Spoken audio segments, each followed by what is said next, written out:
محمد علوی کی شاعری پر یہ میری 7ویں ویڈیو ہے۔ آپ کی شاعری مجھے پسند ہے۔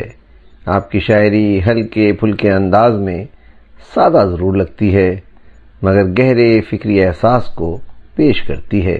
آپ کی صلاحیت کے سبب ادب کے بڑے نقاد آپ کو احساس کا شاعر کہتے ہیں۔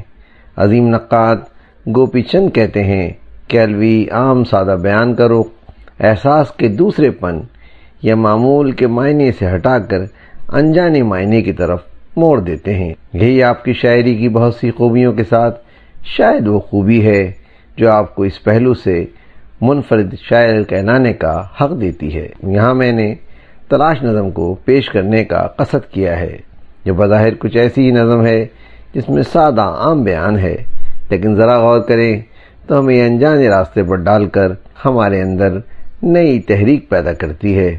آئیں اس مختصر نظم تلاش کو سنتے ہیں اور بھولی ہوئی اس متاع دل کو تلاش کرنے میں سرگرم ہوتے ہیں جس کو حاصل کرنے کے لیے انسان بے تاب رہتا ہے، جس کو مکمل کیے بغیر گلیاں یکسانیت کا شکار ہو کر سونی و تاریک ہو جاتی ہیں۔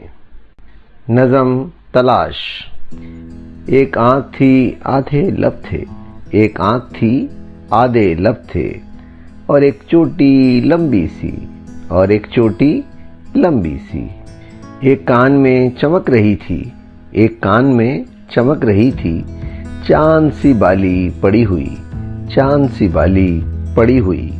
ایک حنائی ہاتھ تھا جس میں، ایک حنائی ہاتھ تھا جس میں لال کانچ کی چوڑی تھی، لال کانچ کی چوڑی تھی۔